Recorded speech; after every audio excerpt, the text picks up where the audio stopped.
Bonjour à tous. Alors, on revient à la patine de notre frigorifique Steph. Et donc aujourd'hui, on va travailler avec des peintures plutôt diluées et on va aussi faire quelques écaillures.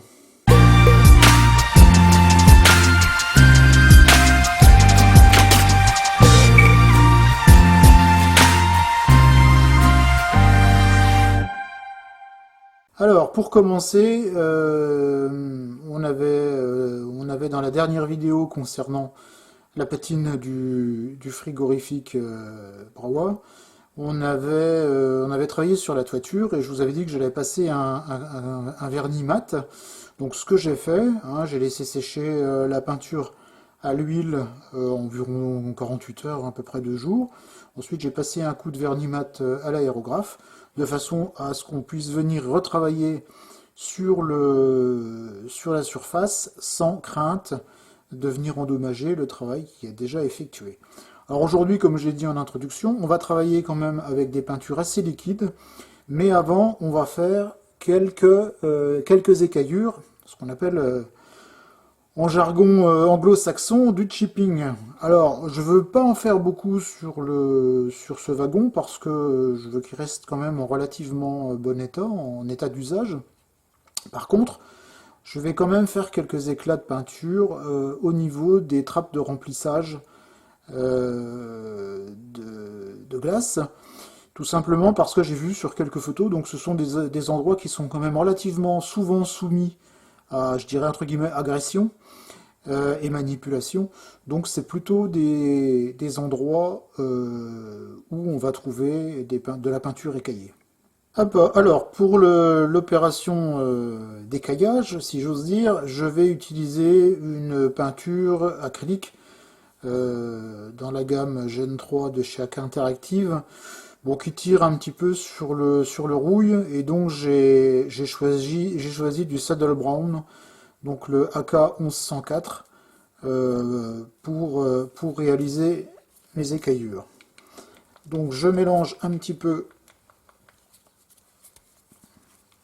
la peinture, j'en dépose un petit peu sur ma palette, et je vais ajouter une goutte, vu que j'ai pas beaucoup de peinture, de retardateur. Voilà, ça suffira amplement. J'ajoute toujours du retardateur lorsque je procède à la mise en place des caillures, tout simplement parce que ça laisse le temps de travailler, parce que vous allez voir qu'on va travailler avec très peu de peinture, donc ça laisse le temps de travailler avant que la peinture ne commence à sécher, et puis ça la fluidifie un petit peu, ce qui n'est pas plus mal. Voilà, donc je mélange.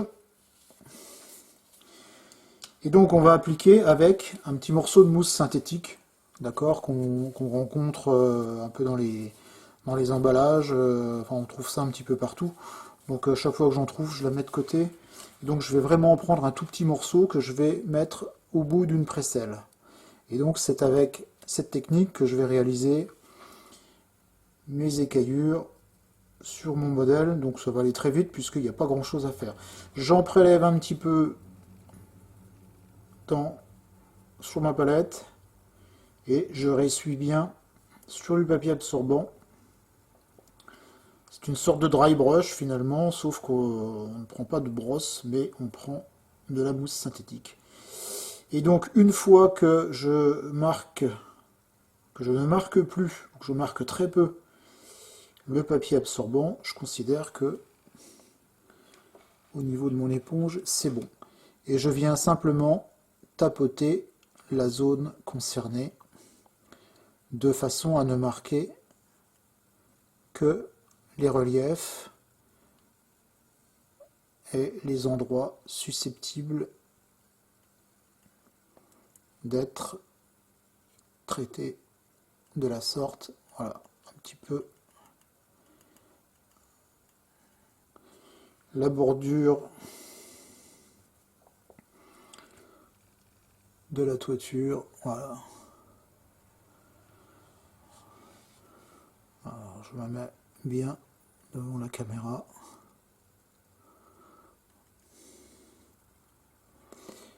traite un petit peu le dessus du garde-corps et je passe à l'autre côté. Donc ça doit rester quand même relativement discret, hein.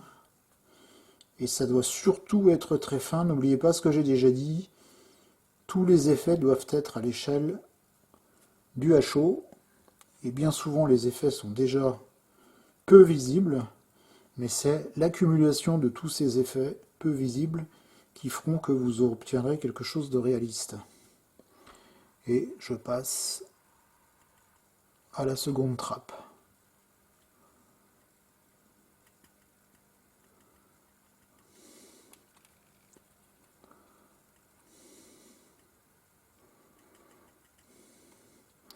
Voilà, ça va très vite, hein.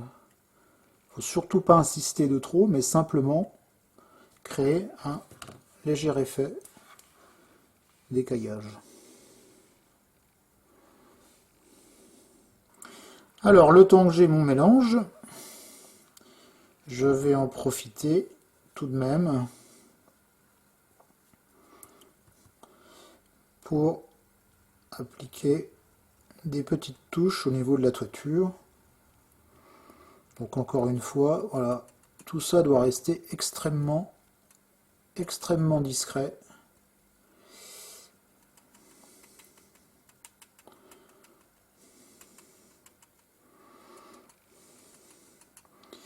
Alors si je réalise des écaillures qui me paraissent un peu trop grosses ou irréalistes, un petit peu comme j'ai ici, ça ne me plaît pas, il suffit simplement que je prenne du cleaner, un vieux pinceau avec des poils très usés, et je viens enlever ou retravailler ces éclats qui ne me plaisent pas. Alors vous remarquerez que je travaille encore une fois dans le sens d'écoulement des eaux de pluie.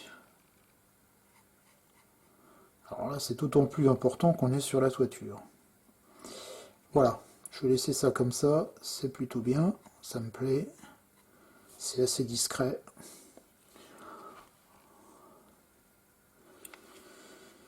Dernière petite chose que je vais travailler, c'est le bas des portes de chargement qui sont, elles, plus soumises à choc que le reste du wagon. Donc c'est histoire de donner une petite note un peu particulière à cet emplacement. De toute façon, derrière va être à nouveau retravaillé. Et un petit peu le marchepied.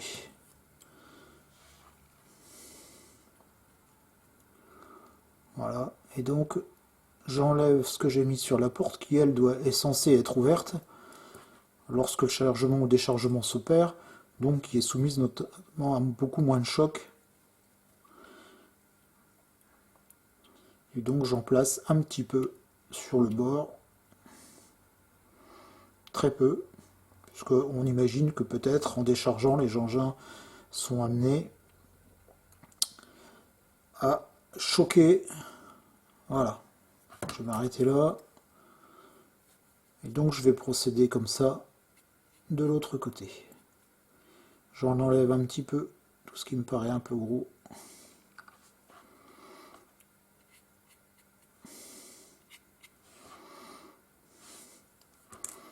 Donc voilà pour l'effet. Je vais terminer hors caméra l'autre face. La toiture. Encore une fois, les trappes de chargement. Donc vous voyez que c'est vraiment, ça reste vraiment extrêmement fin. Alors maintenant, on va passer aux traînées de saleté. Donc au niveau du toit, au niveau de la toiture, hein, comme je vous avais dit, on va reprendre un peu la toiture. Et puis donc on va s'occuper aussi des flancs du wagon. Le temps qu'on y est, on va traiter tout ensemble. Alors pour cela, je vais prendre du Striking Grime de chez AK, donc la référence AK012, qui est en fait une teinte qui rejoint un petit peu l'Industrial Earth que j'utilise de chez Abteilung, mais on va dire que ça c'est plutôt la version enamel. alors que l'autre est la version huile. C'est un brun qui tire un petit peu sur le vert. Moi, j'aime bien travailler avec ces teintes-là. Et donc, je vais l'utiliser aussi pour la toiture. J'aurais pu reprendre également de la peinture à l'huile, hein. Je pense que j'aurais obtenu à peu près un résultat similaire, si ce n'est que là les pigments sont un petit peu moins fins, donc ça permet d'avoir des traînées qui sont un peu plus soutenues, un peu plus marquées, donc ce qu'on retrouve quand même le plus sur les wagons réels. Alors j'en ai déposé un petit peu dans ma palette, et puis donc on va commencer à travailler par la toiture. Donc, fidèle à mon habitude, ce que je vous conseille de faire, on démarre d'un côté et on va toujours vers l'autre extrémité. Alors, je vais prendre un pinceau à langue de chat. Vaut mieux prendre une brosse. Moi, j'aime bien la langue de chat parce que, en fait, ça me permet de travailler à plat et sur la tranche, et la tranche n'est pas très épaisse. Donc, en fait, c'est un peu deux pinceaux en un, c'est-à-dire un pinceau assez fin et un pinceau plutôt plat. Alors, la première chose à faire, donc ça c'est de l'essence F, hein, je vous l'ai dit, je ne travaille moi qu'avec ça. J'en dépose sur la toiture et je vais travailler avec 4 travées, pas plus. Je prends de la peinture et j'en dépose sur le wagon sans trop essayer de donner pour l'instant des effets. Oh, ça va vite, hein, ce genre de wagon en chaud. Ce sont de petites pièces par rapport au 35e où j'ai plutôt l'habitude de travailler avec des kits 1,35. Voilà. Une fois que l'on a fait ça, on va laisser juste sécher quelques secondes. J'en ai mis un peu trop ici. Voilà. Donc s'il y en a trop, on en reprend. Et on vient en remettre ailleurs. C'est pas du tout un problème. Donc vous voyez ce que j'avais dit dans une vidéo précédente. Toujours forcer les effets. Tout simplement parce que le travail d'après vient diminuer l'intensité des effets. Donc j'avais bien contrasté ma toiture. Là, vous allez voir qu'après le travail, on va avoir nettement plus de fondu et nettement moins de contraste. Voilà, une fois que c'est fait, je ressuie bien mon pinceau. Je le nettoie. Je le ressuie pour juste laisser ce qu'il faut de peinture dessus, c'est-à-dire très très peu. Plus de diluant que de peinture, et donc je viens ressuyer avec des mouvements, toujours dans le sens de l'écoulement des eaux de pluie. Je viens, alors je commence bien sûr par la trappe, et je viens voilà, ressuyer le dessus de ma toiture. N'ayez pas peur de déborder un peu sur les flancs, vous allez voir pourquoi après.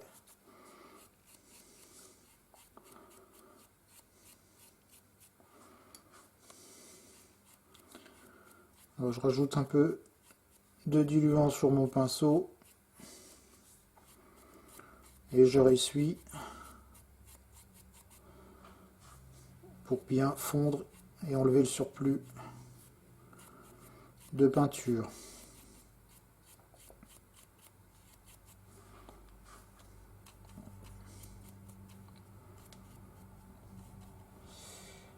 Voilà, s'il n'y en a pas assez, on en remet. Je vais en remettre un peu ici parce que je trouvais que c'était un petit peu light.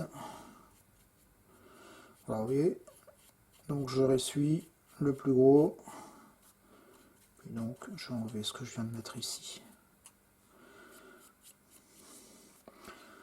Voilà, une fois fait, je laisse comme ceci pour le moment. Je nettoie mon pinceau langue de chat.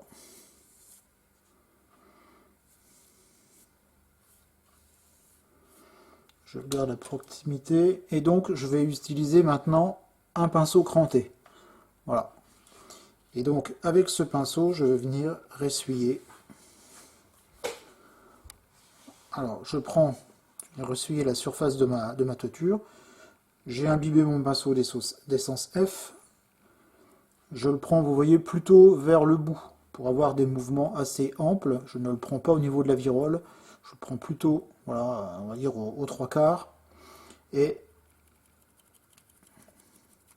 je traite la demi-toiture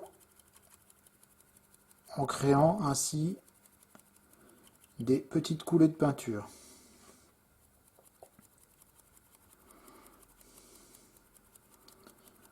Alors il ne faut pas trop appuyer, il faut, vous voyez, je suis assez rapide dans le mouvement du pinceau.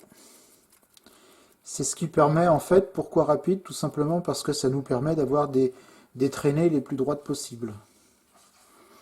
Je vais traiter la deuxième partie de la toiture.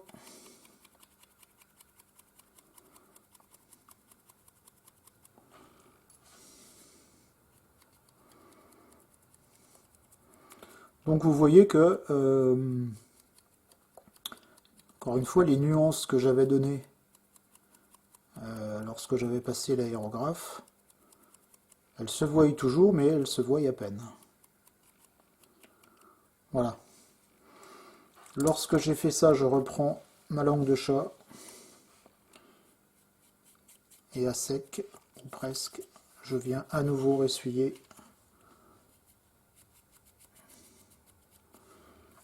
la toiture.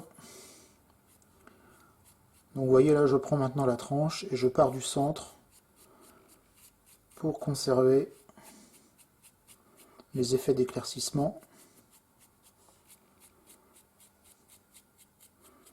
Et je fonds en fait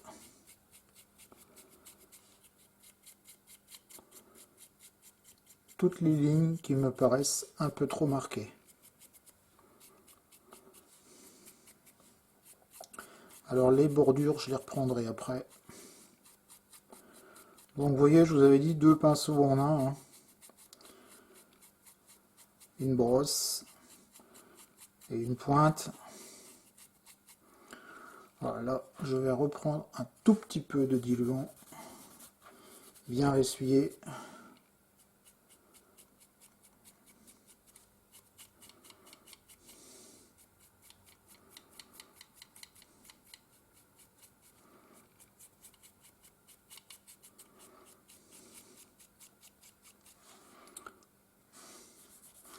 L'essentiel est quand même très volatile, hein, donc c'est un vrai avantage, hein, le fait que ce soit volatile. Avec un peu d'habitude, on arrive à... Vous voyez, là je reprends le plat du pinceau, on arrive à avoir un contrôle de ce que l'on fait qui est optimum.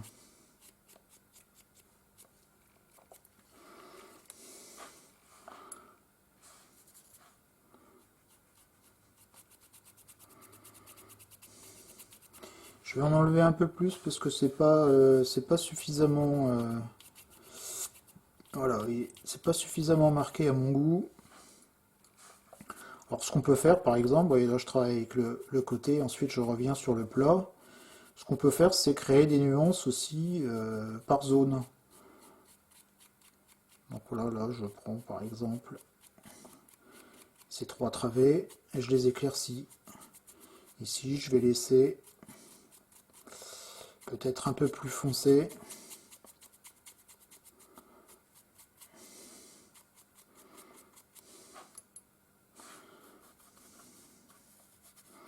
On fait quand même un peu ce qu'on veut, hein. C'est l'avantage de la technique. Et donc j'emmène toujours ma peinture vers les extrémités pour bien simuler l'accumulation de saleté due à l'écoulement des eaux de pluie.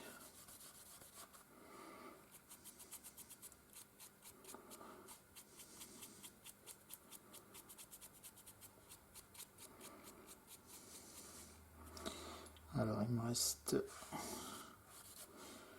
les 3 ici à faire.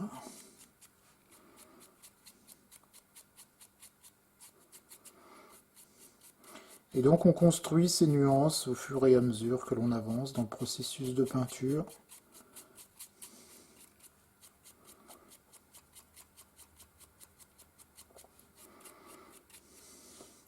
Donc vous voyez, j'ai J'ai des différences d'aspect qui sont... ça permet d'éviter une trop grande monotonie d'une travée à l'autre.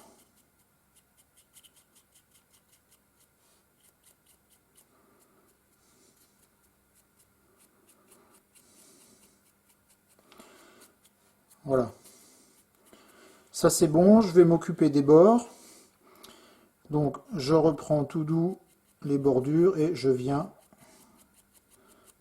fondre tout en débordant sur les côtés de caisse, puisque je vais les traiter après.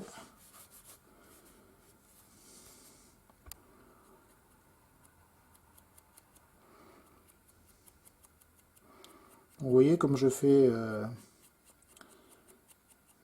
tourner mon pinceau à 90 degrés pour travailler tantôt avec la tranche, tantôt avec le plat. L'important est toujours d'avoir un fondu, pas de zone ici trop tranchée, mais des transitions les plus douces possibles. Parfois c'est utile d'avoir des transitions tranchées, hein, tout simplement parce que dans la nature c'est comme ça, vous avez besoin de quelque chose qui tranche vraiment. Mais si vous voulez rester réaliste dans tout ce que vous faites, dans tous les effets que vous créez, les transitions doivent être douces, pas trop tranchées. C'est en tout cas ma façon de travailler.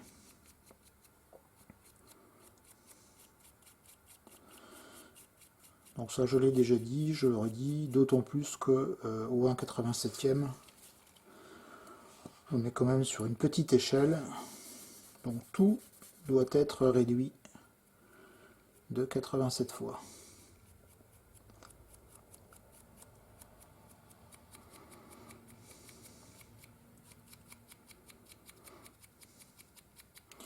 Voilà, j'arrive, vous voyez c'est quand même assez rapide, hein.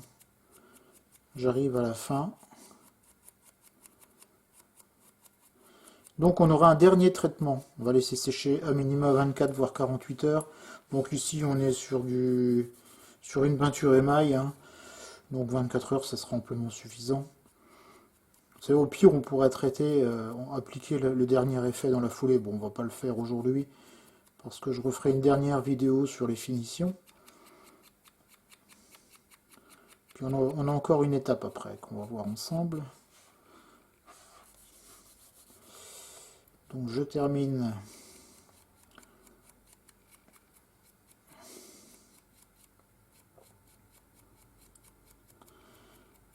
avec les dernières bordures.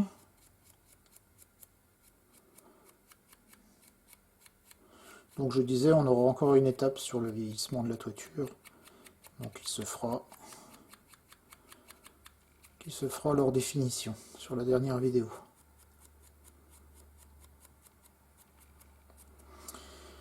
Voilà. Donc voilà l'état de ma toiture après traitement. Donc les bords sont bien dégueulasses. Donc on va s'en occuper tout de suite après. Alors pour les flancs, c'est grosso modo la même chose, si ce n'est que là je ne vais pas venir tout de suite rajouter de la peinture parce que je vais déjà utiliser tout ce que j'ai importé du traitement de la toiture. Alors là je vais prendre une petite brosse assez fine qui va me servir comme avec la langue de chat à travailler avec le bord, ce qui me permettra d'avoir quand même une sortie assez ferme. J'ai besoin de quelque chose d'assez ferme pour pouvoir bien tirer ma peinture. Et puis si j'ai besoin de fondre, je ferai pareil, un petit tour à 90 et je fondrai avec le plat. Alors toujours pareil, j'attaque par un bout et en fait je viens ressuyer ma peinture tout en tirant dans le sens d'écoulement des eaux de pluie.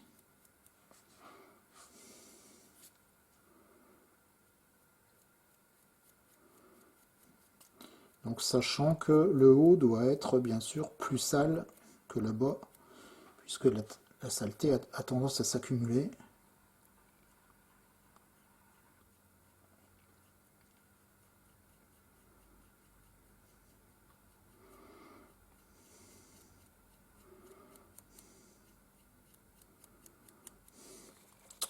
Voilà, j'ai traité ces deux travées-là. Alors je voulais pas quelque chose de trop sale, hein, je le redis, donc je ressuie quand même, je ressuie pas mal la peinture jusqu'à ce que je sois satisfait. Alors je peux laisser parfois des zones un peu plus sales, c'est ce qu'on voit sur les photos. C'est aléatoire, on a des zones qui sont plus sales que d'autres sur une série de panneaux. Donc dû peut-être à un stockage de wagons à un endroit où il y a de l'eau qui a coulé dessus à cet endroit et pas aux autres endroits, enfin j'en sais trop rien. Tout ça est relativement aléatoire, mais crée des effets qui sont quand même plutôt intéressants.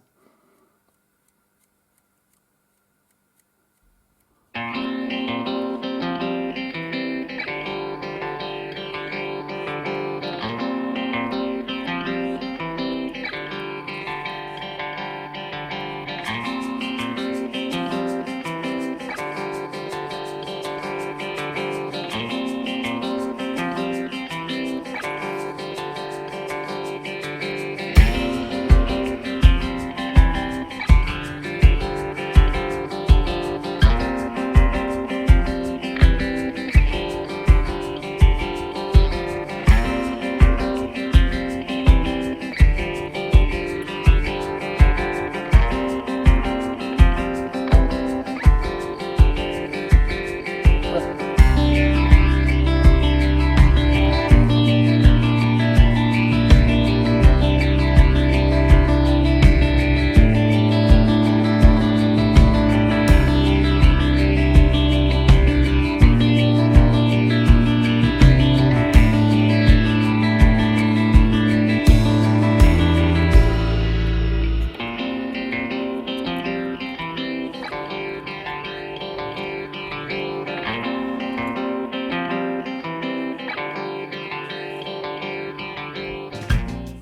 Voilà, j'ai terminé l'ensemble des faces. Donc voilà la toiture dans l'état dans lequel elle se trouve.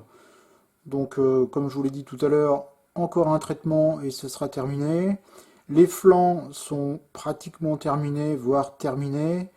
Restera dans la partie finition de la prochaine vidéo la couche de poussière, mais ça on verra ça la prochaine fois. Donc voilà, j'ai voulu encore une fois quelque chose de pas trop marqué, suffisamment quand même. On est sur on est sur un engin on est sur un véhicule qui est opérationnel. Donc il est déjà pas mal sale, hein, mais bon, il faut quand même visuellement créer des choses intéressantes. Donc voilà, maintenant il reste une chose à faire pour cette séance de peinture. On va reprendre toutes les parties noires qu'on avait traitées avec un dry brush dans une vidéo précédente pour commencer à leur donner un petit ton tirant sur la rouille, quelque chose d'intéressant aussi visuellement. Alors, je vais reprendre ma peinture à l'huile cette fois, donc je reprends toujours mon Industrial Heart. Hop, et j'en mets un petit peu, j'en ai pas besoin de beaucoup, c'est pas ma teinte prédominante, donc j'en mets un petit peu sur ma palette.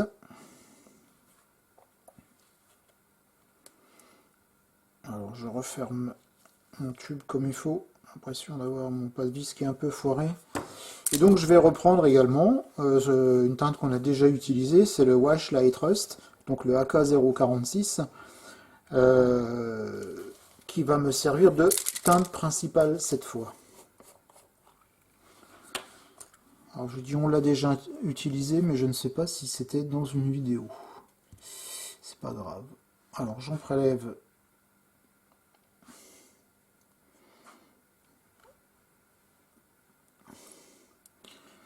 et donc je vais réaliser en fait un jus de peinture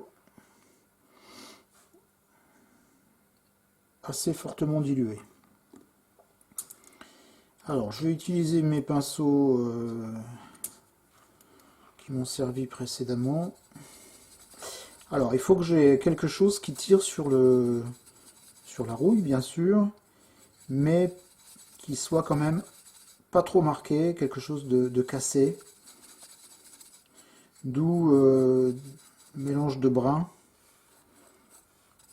avec la teinte rouille.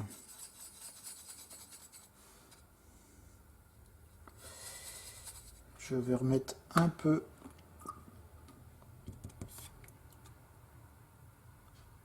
Voilà.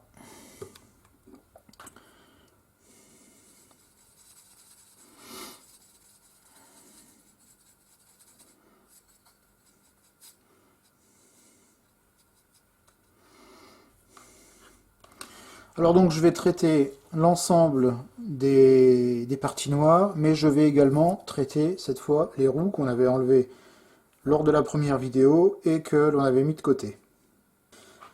Alors je prends cette fois un pinceau avec des poils un peu plus fournis que je trempe dans mon mélange et je viens appliquer voilà, mon jus de peinture sur l'ensemble des parties noires. Alors je ne vais pas traiter le dessous du châssis, tout simplement parce que il recevra une couche de poussière à l'aérographe et que ça ne sert pas à grand chose de passer du temps dessus. J'applique un peu sur le bas de la porte. Voilà. Et donc je traite toutes les parties visibles, y compris les sabots de frein.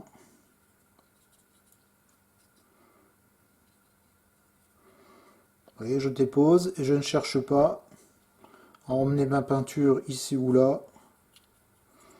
Je la laisse simplement aller s'insérer dans tous les creux.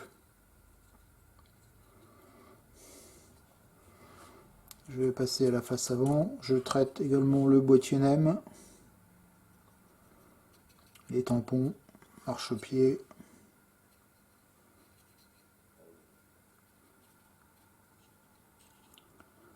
Alors si je déborde un petit peu sur le blanc, c'est pas grave, hein, on va laisser sécher. Puis derrière, on viendra essuyer si nécessaire.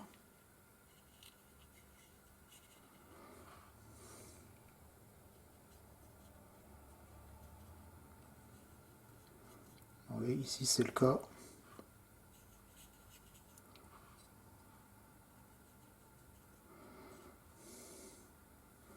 Voilà, donc c'est pas grave. Je viendrai ressuyer, on va laisser sécher. Alors là, évidemment, vu que c'est une peinture qui est très liquide, le temps de séchage va être un peu plus long. Il ne faut pas que j'oublie les mains montoirs. Vous voyez, je traite vraiment toutes les parties noires du wagon.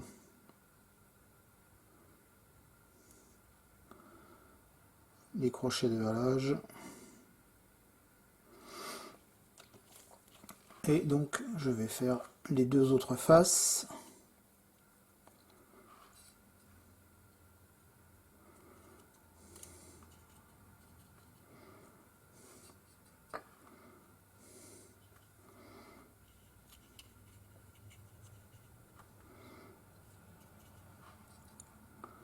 Donc c'est important hein, de bien en mettre partout.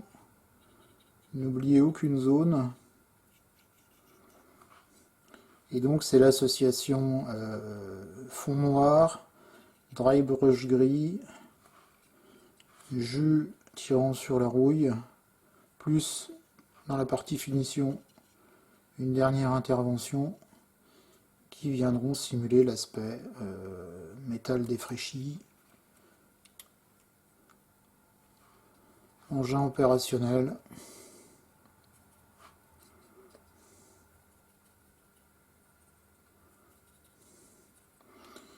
Alors, on ne pas oublier les sabots de frein. Je force un petit peu plus au niveau des plaques de garde, tout simplement parce que ce sont des zones qui sont plus soumises, donc le bas de la porte, qui sont plus soumises à, avec les roues, avec les opérations de freinage qui sont plus soumises à contrainte. Donc voilà.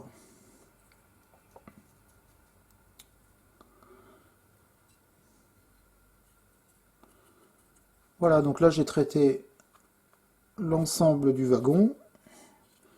Donc je vais laisser sécher à peu près 15 minutes. Et donc on se retrouve après.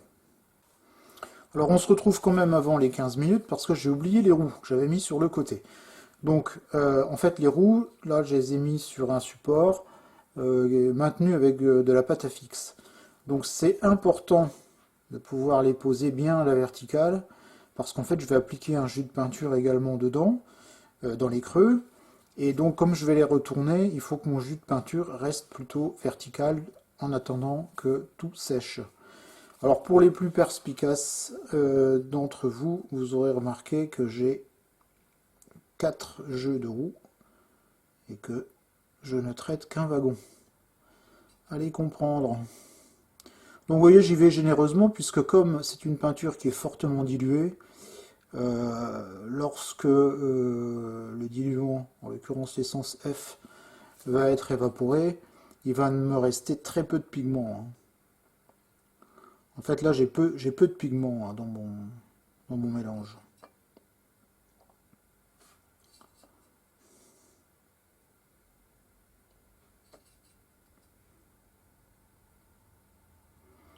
Voilà, j'ai terminé et là par contre je vais laisser sécher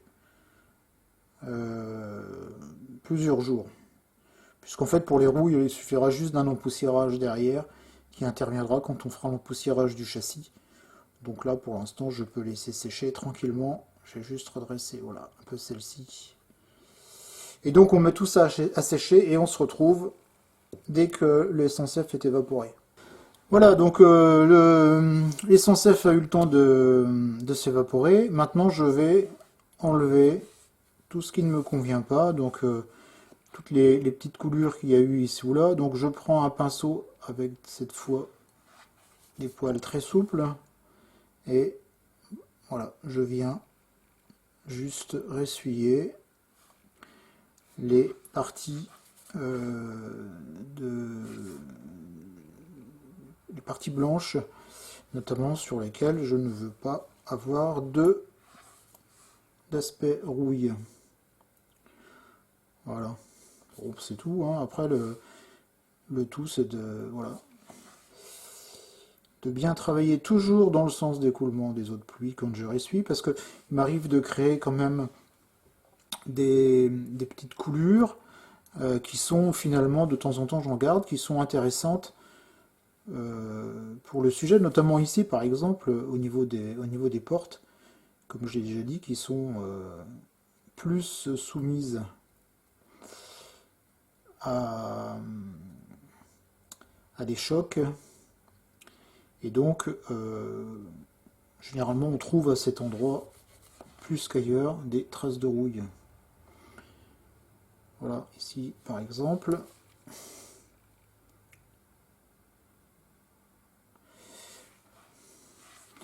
Et donc je vais faire l'ensemble du wagon. Donc c'est une opération qui est quand même assez rapide, puisque il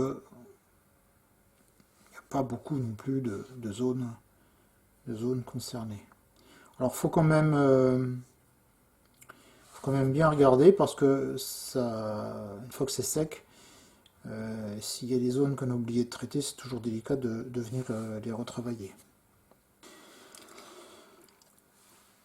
Voilà, le nettoyage est maintenant terminé. Voici donc le travail du jour. Donc là, on approche quand même de la fin. Hein. Il restera, je referai une dernière vidéo avec ce que j'appellerai les finitions. Donc ce sera quand même des opérations assez rapides, même si on utilisera un petit peu l'aérographe. Ce sera vraiment la toute dernière phase de travail pour la patine de ces wagons Steph de chez Brawa. En attendant, je vous dis à très bientôt pour une prochaine vidéo.